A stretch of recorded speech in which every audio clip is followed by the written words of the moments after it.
All right, so we are so fortunate to have two fantastic communicators and really collaborative folks with us today. And we're talking about emotion and communication. And I feel like it's the most challenging of the principles. Can I see either a thumbs up or a thumbs down, or however you want to react, how you feel about emotion? Yeah, some people agree. I think it's challenging. And when I asked Eliana and Rebecca to take on this topic, I think they didn't say this, but I feel like they also saw it as a little bit of a challenge. Like, couldn't you give us concrete? Couldn't you give us stories? We do all these things. But the champs that they are, they said yes. They went into the research, they went into how they've been thinking about in communication, and they put together an interactive time for us today so that we can be thinking about how we can apply it to our work as well. So as we do, Instinct Network, warm welcome. And now we'll just let you introduce yourselves. Okay. So my name is Eliana Tardillo. I work for WestEd for the NCSI, the National Center for Systemic Improvement. I do communications, and my role is most specifically to be the expert on social media. And Jennifer was sharing that you have been introducing yourselves by sharing 2 truths and 1 dream. And what she was talking about, the challenge of creating this presentation. To me, actually, 1 truth is that I'm a parent, and it is hard for me to not to get emotional when I actually work, and not to combine, emotions with the work, especially when we think about research-based information. Sometimes I'm in struggle with my own experiences, and I'm like, that is not right, and those are the emotions. So that's a truth.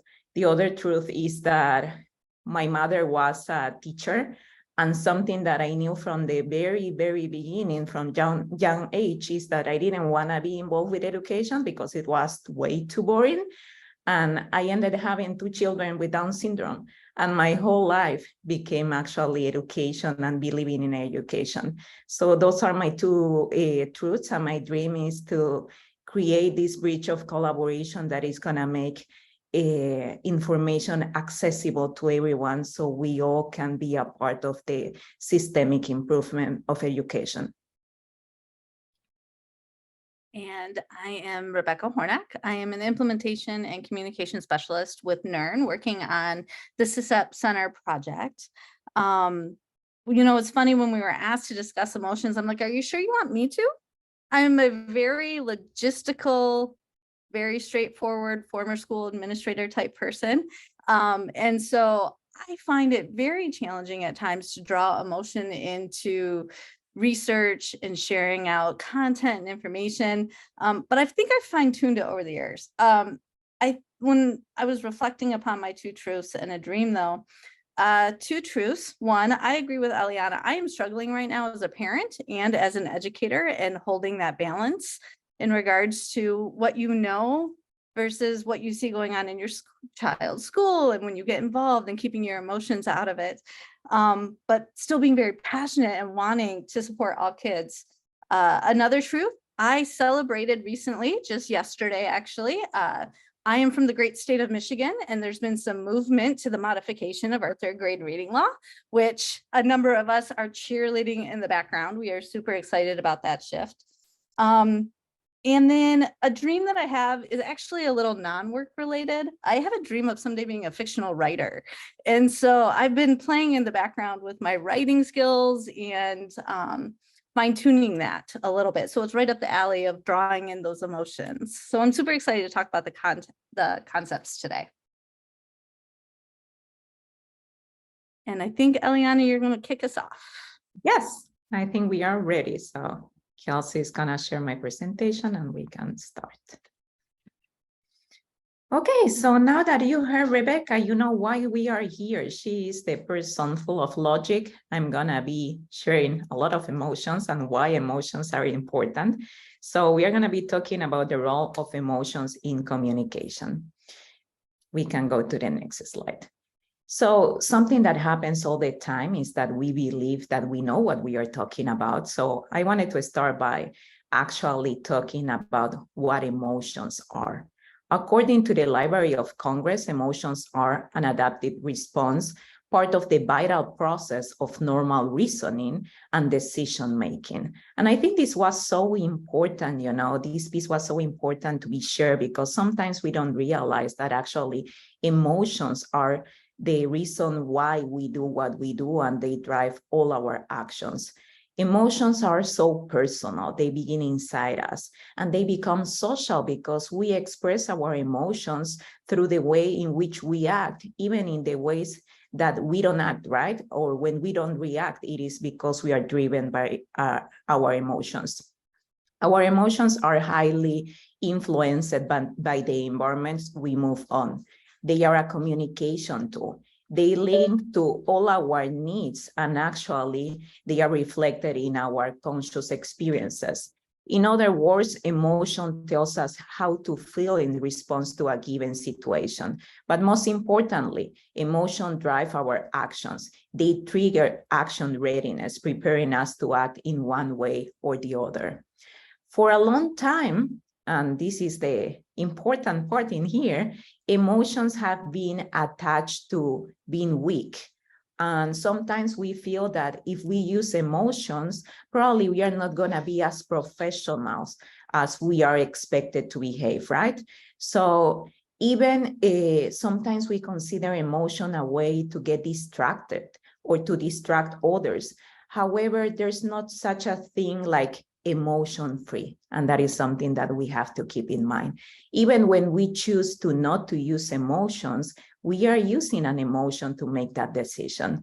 So instead of trying to be emotions-free, it is important to understand what emotions are and how we can use emotions to actually achieve that emotional intelligence that is going to help us, like in this case, disseminate information, engage, and connect with our audience. Next slide. Yeah.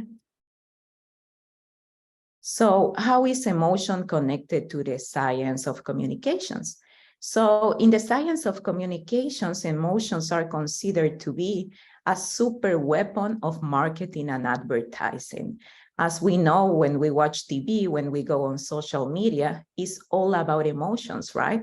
We get engaged because there's something actually connecting us to those ads. When we go to TikTok, if we go to TikTok, that is now the most used actually social media platform, is all about emotions.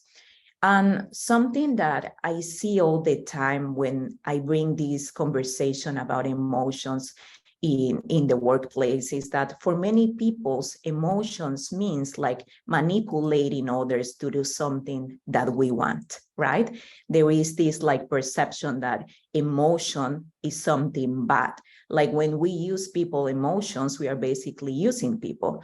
But instead we can have this positive approach about emotions to actually go further and try to understand which are the emotions that are going to move our audience to actually connect, engage, and be able to get the best of the things that we have to offer to them. So it's important to think of emotions then as that super power weapon, because we are not thinking about pushing people to do something wrong. Instead, we are actually trying to remind them of the reasons of why they are here, or what are the basic emotions that are moving them to do the work that they do. And so instead of only, trying to be compliant and productive, that is something that many times happens because we get too busy, because we need to fill that form, because we need to create another data information set or folder. Sometimes those things make us forget about the initial emotions that actually brought us here. And that, dream when we were talking at the beginning, that is so many times the same that we share, that is to actually improve the outcomes for students with disabilities. We can go to the next slide. So research found that we have only 4 basic emotions. And I like to use this research from Glasgow University because it is easy to remember that the basic emotions are happy, sad, fear or surprise, disgust, and anger. So these are basically the 4 main emotions that they can help us interpret how we feel. And based on these emotions, of course, we're going to have another set of emotions, but these are the 4 basic ones. Fun fact, so we don't forget how powerful emotions are. The word emotion actually comes from the Latin word emovere, which means to move. So what we are saying in here is that emotions move us. They have the ability to take us places, right? Now, how do we use this knowledge to move people to act, including ourselves? There's this Harvard Business Review research article that I'm going to be sharing the link, that is called Why Agility is Critical to Business Growth. And it states the need for companies and organizations to pursue emotional connection as a science instead of guesswork. So today I want to share that with you. It is important to think of emotions as a part of the science of communications. And when we are creating a new product, when we are creating a new presentation, it is important to think about what is the emotion that we want to awake in our audience. How do we want them to feel? And we also have to explore and think that sometimes not only the emotions that we consider good are the good motivators or are the ones that are going to actually make people do something good, but sometimes even the emotions that we consider, negative, that can be fear or anger, can actually activate people, because those emotions can talk about social justice, can talk about changing the world, can talk about breaking or disrupting the system to actually create something powerful. We can go to the next slide. So thinking about that, and this is a question, and if you would like to put some comments in the chat, which emotions can help us improve outcomes for students with disabilities? So let's think about the previous information that I was just sharing. Which emotions do you think can help us improve those outcomes for students with disabilities? If the motivator is that we are inspired by a desire to improve the life of students with disabilities, maybe the emotion attached to it is going to be joy, happiness, right? The confidence in our ability to change the future can activate that positive emotion and push us to act and believe that we can make it happen. But let's use another example. Even the emotions that we may perceive as negative can also activate us in positive ways, as I was just saying. And for example, we can use the example of families. For many families, when they experience anger and frustration, when they just have a child with a disability, when they think that the system is not responding to the need of their children, they may actually experience that anger and frustration and probably sadness. But that emotion is the one that is moving them up to actually become advocates, to fight, to make things happen. So that's the power of emotions. Some other families may experience fear or surprise. And these emotions can actually be the activators to face the unexpected while looking for the desire. Next slide. So I'm gonna show you 2 practical examples on how to use emotions to create engagement. And the first one is gonna be one that is based on evidence-based research information. And this is an example of, we can go to the next slide, sorry. This is an example of one of the products that we create inside the National Center for Systemic Improvement. And this is 5 stated strategies to effectively communicate and reinforce IDA compliance requirements. And this product is 3 pages, right? And obviously, if you go through the 3 pages, it is really hard to actually use emotions in this case. There's nothing emotional about this information. This is very logical and objective information that is providing something specific to states. So how do we actually use emotions in these cases? So we can go to the next slide. So this is how we can use emotions. We know that we cannot change the content. We know that we cannot make the content emotional, but when it comes to dissemination, we can actually infuse some emotions in there. And it doesn't need to be something big, or it doesn't need to be something that is gonna break the cycle of the information. Instead, and if you take a look at the first graphic that is here, something that we did is that we put the 4 of 5 strategies is about templates, tools, and resources. Oh my. The only emotional part about this post is the oh my. And that is small, like little thing can actually bring emotion, right?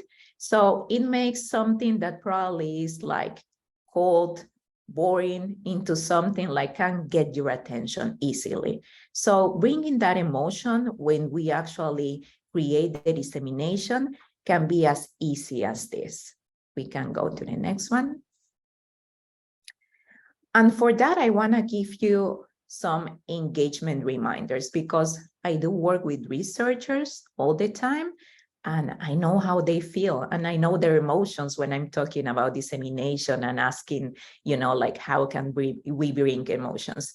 So I usually hear people saying things like, we are gonna actually take things out of context. Or, it doesn't make sense to break the information because the moment you break the information, you are actually giving people reasons to misinterpret, or this is not gonna work. Or how are we gonna actually break this document that is like 3 pages into 5 publications, then we can create a problem, right? So it is important to understand that when we think about dissemination and when we think about adding emotions, amplifications is gonna require, to add that emotion, but it doesn't mean that we are changing the original content. We are amplifying. We are adding something else to create engagement. Breaking the information into small pieces creates opportunity for reflection. And some people get really stressed about that because they say things like, what happens if they only read, that small, like little thing, and they don't read everything, and then they get things out of context. Exactly the same that happens if you give them the 3 pages and they decide to read only the beginning. Exactly the same. We cannot ensure that people are going to actually consume the whole product because we give them 5 or 10 pages. But we can ensure that through emotion, we can create engagement so people feel that they want to read more. Something else in here is the use of hashtags when we are using about disseminating information and creating emotion through dissemination. Let's don't forget that in social media, we can use hashtags that they are going to work as connectors so people can keep reading, people can keep exploring. And work in collaboration, that's the other part when we want to infuse emotions. We want to be sure that communications, experts, researchers, and everyone involved can be a part of this communication effort so everyone can feel heard. And actually, we can bring those emotions to the table and understand what we are expecting from the audience. Next slide. Next one is this example about how to turn something complex into something that is going to bring emotions and is going to bring inspiration. That is a piece that is always positive in our work. A small scoop of inspiration, I think, makes a great difference. And so many times we forget that when we are actually working for people, for our clients, for our audiences, we always forget that there's a name in the end, that there's a person in the end, that every child has a name and they are the best or the most wonderful gift for their parents. So sometimes, trying to create these emotions in a personal way is going to make a great impact. So here we can read this policy from OSEP Policy Guidance on Free Appropriate Public Education. And it says research has demonstrated that children with disabilities who struggle in reading and mathematics can successfully learn grade level content and make significant academic progress when appropriate instruction, services, and supports are provided. Conversely, low expectations can lead to children with disabilities receiving less challenging instruction that reflects below grade level content and standards, and thereby not learning what they need to succeed at the grade in which they are enrolled. Probably for us, this is information that it can be consumed and digestible because we are used to reading and this, level of information. But if we think about creating accessibility, creating accessible dissemination that is gonna help stakeholders be a participant, an active participant of the process and believe in their power to make a difference, we need to learn on how to translate all this information into something that people can consume and understand. We can go to the next one. So here I wanna show you a small video.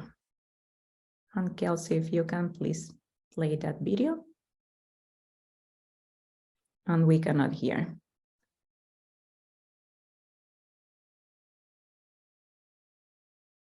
Kelsey. Thank you. Yeah, we need to activate the sound. Because without sound, we are not gonna have emotions.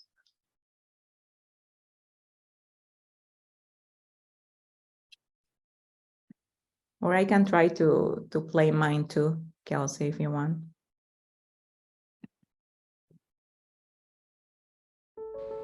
Today was Emir's IEP. We invited our favorite advocate, Miss Donna Jerf, not because we needed her, but because we wanted to share with her this wonderful day. We got some goodies, coffee, bagels, donuts. We have the best IEP team ever, and what I'm gonna show you is the result of collaboration and many years of hard work. When Emir was in 3rd grade, I was told that he didn't have any more opportunities for inclusion and he needed to go to a segregated classroom. Same thing happened again when he was ready to transition to middle school. And this was when the lady that you saw at the beginning told me, "We are gonna make this happen." I wanna share this comment from his Algebra 1 teacher. Emir tries and completes most of the assignments I give to all students. Upon grading the assignments, often his grades are higher than the class average. Nobody knew what Emir was going to be able to do, including me. I'm just so grateful we let him try.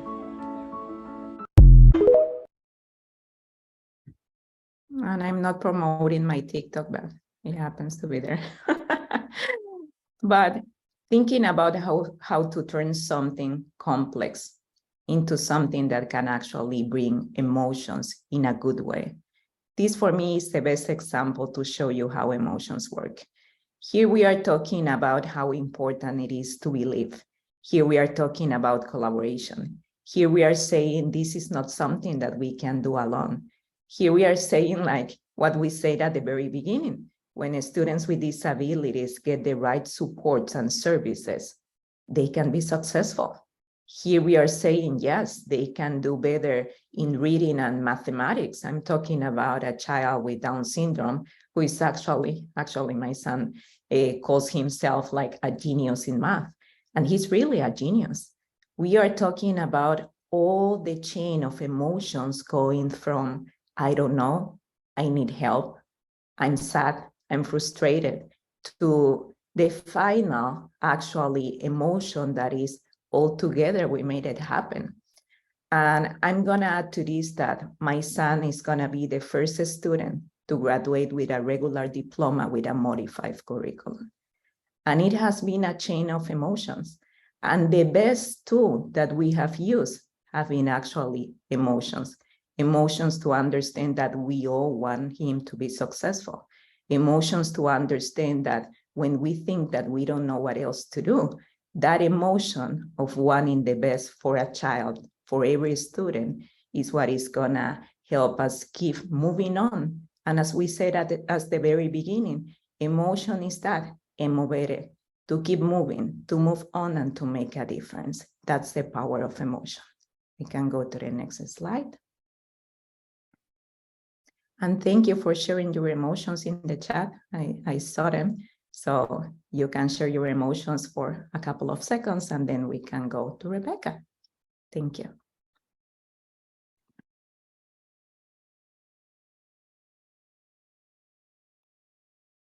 Okay, you're making it hard to follow today. I will say that. Oh my goodness. So many emotions watching your video. And it reminds me, we're going to take a step back for a minute, and it's going to remind me that your one slide where it said creating human connection through emotions really drew me in when we were working together on our presentations, because what we do a lot of times is provide support to schools who can achieve those amazing outcomes. And education in general is very emotional. And when you tie in trying to get research in the hands of practitioners, how can you draw upon those emotions? How can you draw the emotions you just felt into the work is where we're going to take kind of the next step in our journey together this afternoon. We're going to use a little bit of Brene Brown, and I used her intentionally. She's very well known for her work on emotions. And she describes connection as the energy that exists between people when they feel seen and heard.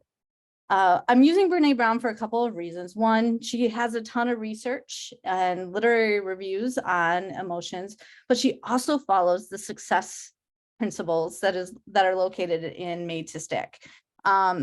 It's not very often that we see researchers and writers come through with this type of information that can reach mass audiences. She does it, Adam Grant does it. If you follow Adam Grant, Simon Sinek, and the Golden Circle, there's this core group of researchers and authors that are able to really follow the success principles. And so we're going to utilize some of what she has, and we're going to dig into those 4 emotions a little bit deeper in regards to when you're thinking about how you're communicating out to your audiences. So a question that I had when I was thinking about this, and I'm very interested in your thoughts on this, is when we're thinking about how we're communicating out research, taking the research, making it applicable, are we using emotions when we do that? How are we trying to bridge that gap between the researchers and the practitioners when we're trying to achieve those outcomes for students with disabilities? So I want to give you a minute and give you a chance to kind of pop your thoughts into the chat.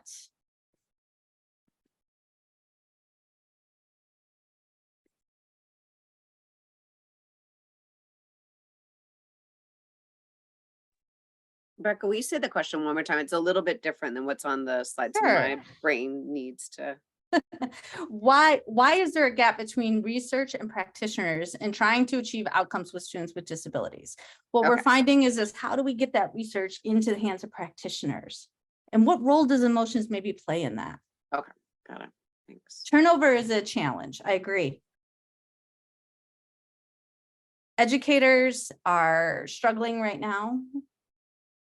There's the self-reflection, there's time to keep up. Possibly teachers don't see the connections. Administrators don't understand. They're trying to control situations, but they can't. There's a lot of emotions that play into all of this.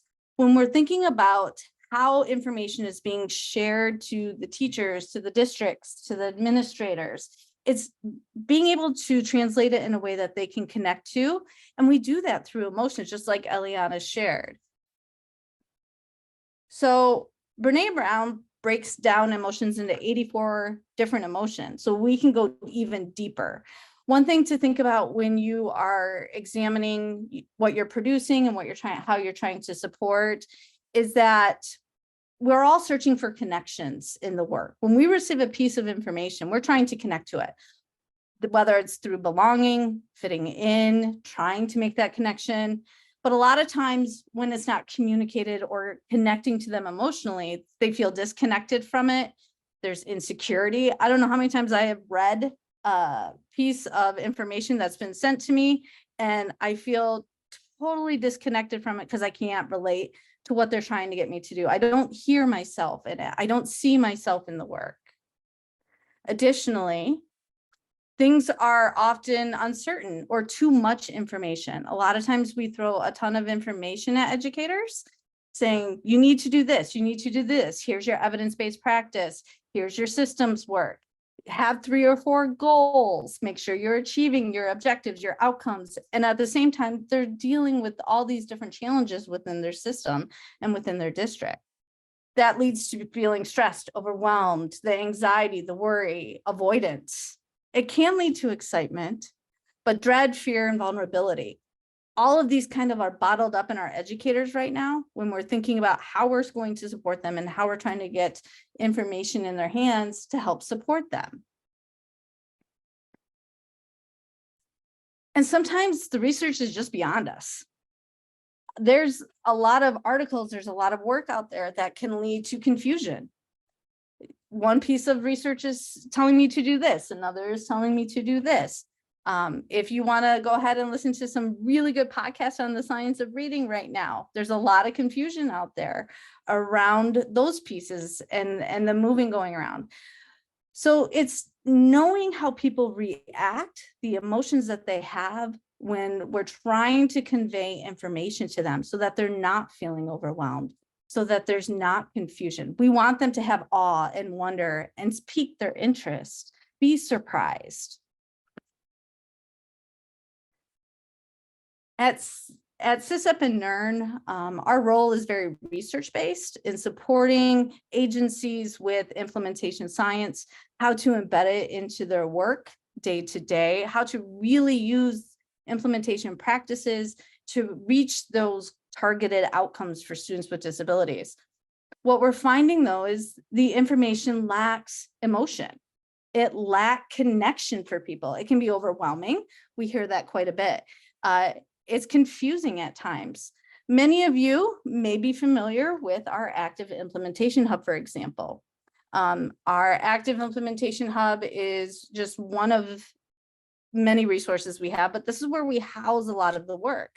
I'm gonna stop sharing my slideshow with you real quick, and I'm going to show you what it currently looks like.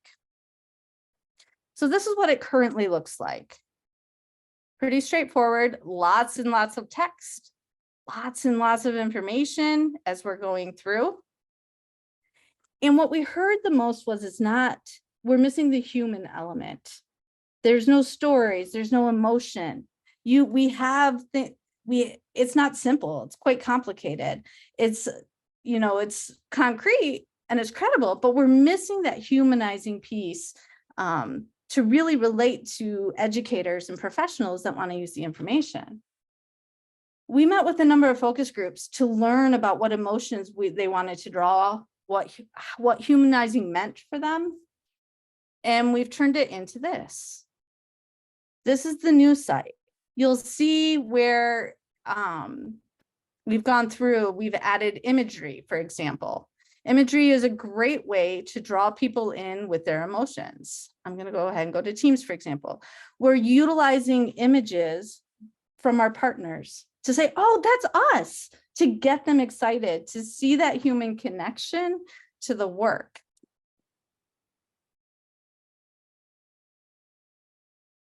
Additionally, when you're thinking about how you can take material and connect those human elements that we've just discussed, whether they are the 4 core or Brene Brown's 84, when you're taking a look at your content, when you're taking a look at your products and your services and your communications, how can you turn it into this from this? I'm going to go ahead and give you another example that we recently had. We used to provide reports. We all provide reports. We're in the grant funded world. We have lots and lots of reports. The information is shared out with a lot of different parties, a lot of different audiences. It's hard to target sometimes. At SysUp, we used to provide one-page PDFs around the performances of our states. How were our state departments of education performing? What were they accomplishing with implementation science? This is what it looks like now. What we did was we interviewed and we had conversations with the partners. We wanted to draw in their feelings and their emotions into the work and share that with everyone. We have a number of stories that we can share around this, and I'll put the link in the chat if you're not familiar with it. But I'm going to go ahead and share with you what Michigan's looks like so you can get an idea of how it changed from a one-page PDF to something that's drawing in your emotions, something that's drawing in your, piquing your interest, that's taking the information and not making it confusing, not making it overwhelming for educators. And Rebecca, can I add one thing? Yeah, That go ahead. this is made, CSEP made this using shorthand, and all SPDIG folks, all SIG network folks have access to shorthand as well. So you can do what you're seeing here. I just want to make that point. Thank you. I was going to mention that. That's why I built this in. I wanted to make sure people could see the power behind this.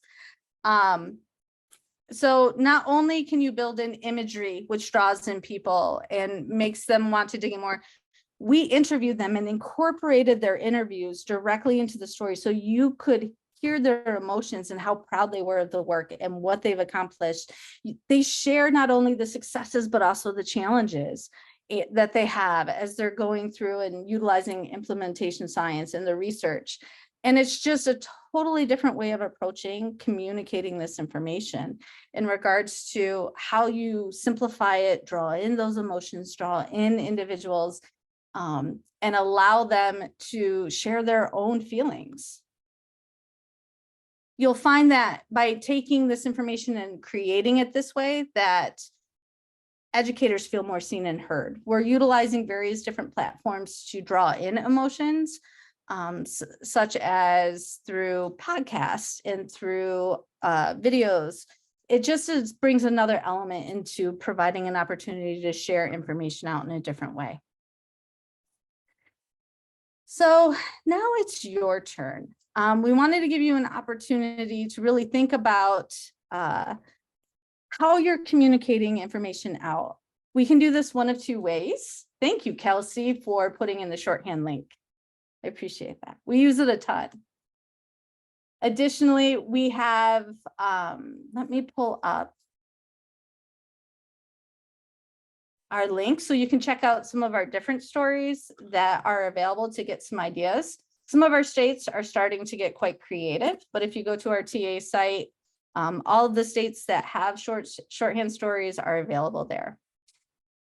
So we recently distributed and disseminated a brief on engaging critical perspectives. We redid our guidance around this work, and we had a brief that was designed.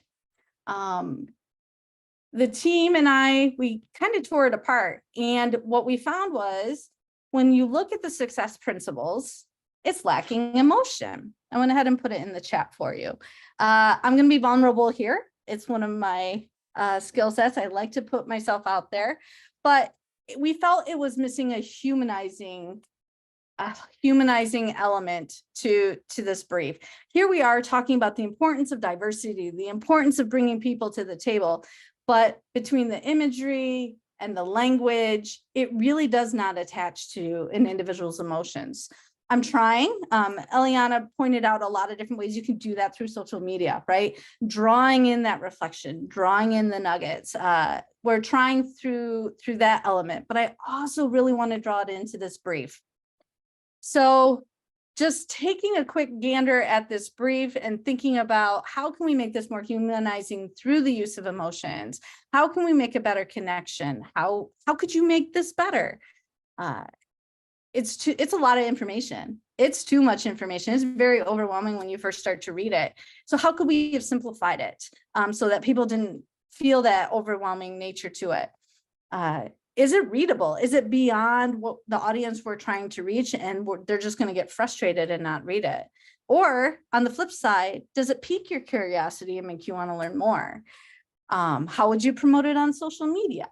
So we know you're heading into teen time. So what we thought we would do is just take a few minutes and let you take a look at this and maybe throw some suggestions in the chat.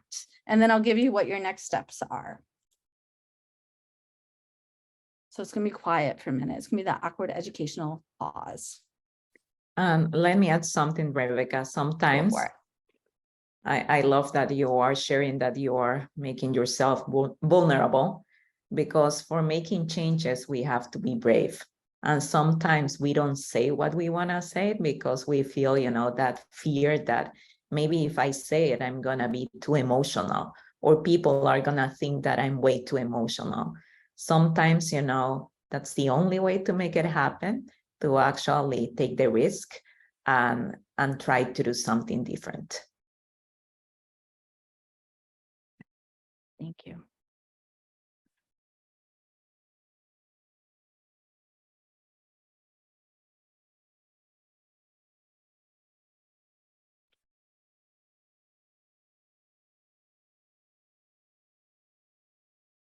So in your team time, as you're heading into that world and you're you probably have sat through a lot of meetings, you're trying to decide your next steps. You can take a look at this as an example, a non-example, and how could you pull in the emotions, or perhaps there's a piece of content or a product that you're getting ready to disseminate, or there's a message that's getting ready to go out to a larger audience, and you want to try to be more intentional around pulling in those emotions. What does that look like for you? You have a number of elements to take a look at. The PowerPoint presentations are available to you. Do you want to focus on those 4 core emotions, dive deeper into making sure people feel connected, and then taking a look at either this is an example to discuss and process through if you're not ready to dive into your own products, or you can pull out one of your own contents, one of your own product pieces, and really start to take an honest look at how are we connecting to individuals on an emotional level. And I'm going to go ahead and exit the slideshow. And we have a few minutes for questions before team time. Yep, me too. Yeah, so questions or thoughts. There was a good chat, amount of back and forth on the chat happening.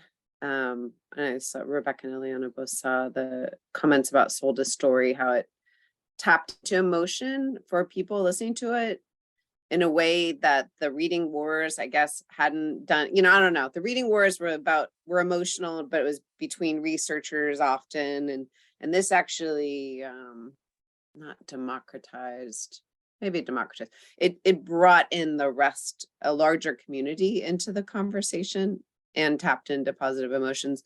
But we were saying it showed that positive emotions have been tapped into by folks who weren't using evidence-based practices at the time, and that's a larger conversation. But I think there's something to learn from there, right? That they talk about this idea of like, you can have reading nooks, and reading can be beautiful, and I think there's something to be learned from that as well, and the emotion that created for teachers. Yeah, I do believe that in our roles as leaders in the community, we have to start these conversations about emotions. And actually, as Thomas was just sharing, giving people the license to bring emotions into the conversation. And Jennifer is such a good example of that, right, Rebecca?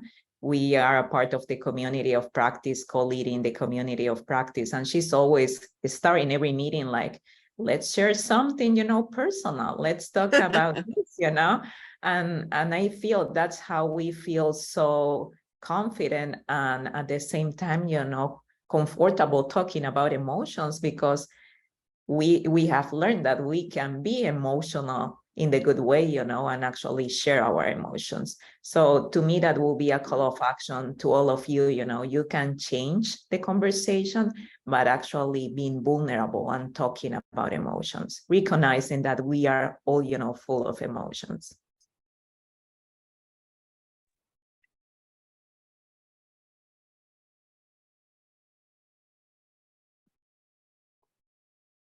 Do you want questions or comments?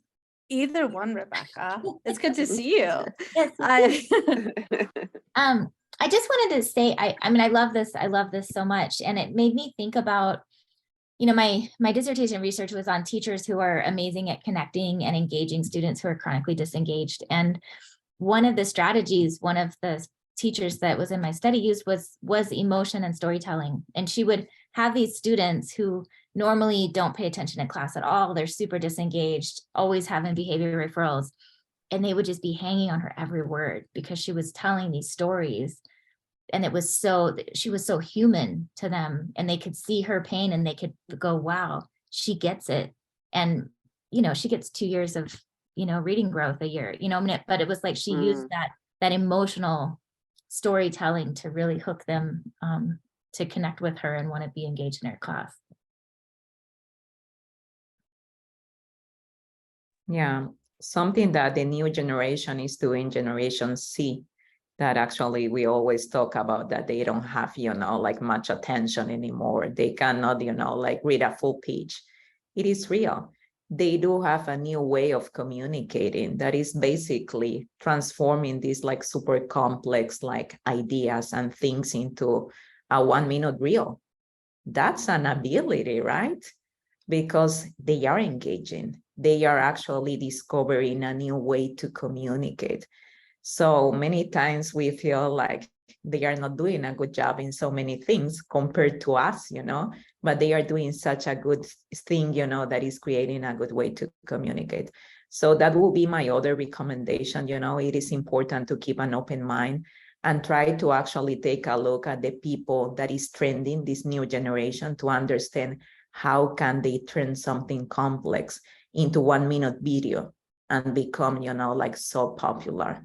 I mean, as they do it, for things that probably are not the best, that same concept can be actually applied, for doing something good. It's amazing what the power of video can do in regards to expressing emotions, taking something that's very theoretical or dry, if you will, and having a conversation with someone about it and the emotions that you can pull out of them.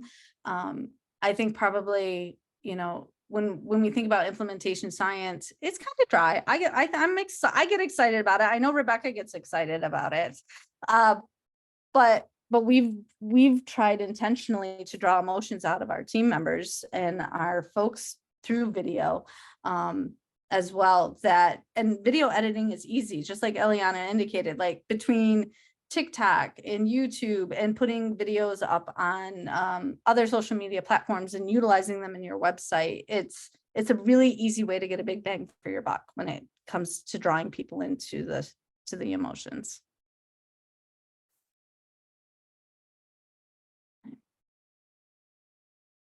Any other questions or thoughts or comments? We have about 2 more minutes. Yeah. Meredith is saying another topic Brené Brown focuses a lot of her research on is empathy, something we need to always keep in mind. Yeah, exactly.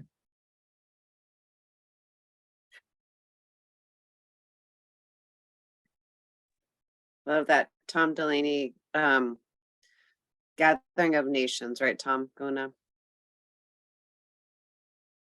Gathering of Native Americans. I'm eating, so this is quite embarrassing. But the Sorry. Gathering of Native Americans process by our friends and colleagues in the Substance Abuse and Mental Health Services Administration is what that refers to.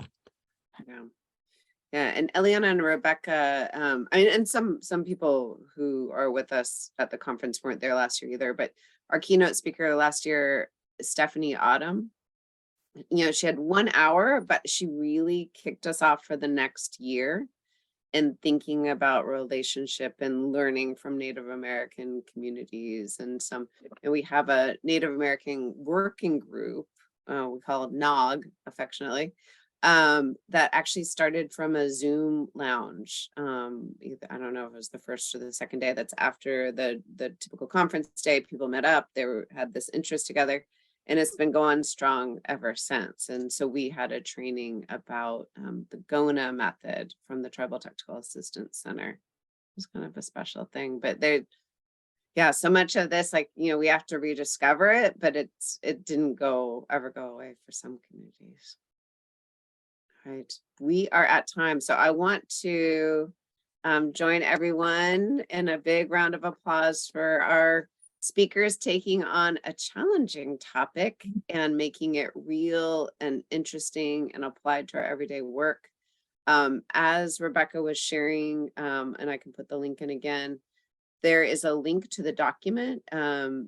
She had shared from CSEP that they've just put together. They would love your take on, like, how could they add emotion? How could they think about emotion and dissemination? However, if your team time takes you in a different direction, that is fine too. We understand. And you know, it was great to see so much thought going on in the actual session about what emotion means for your work.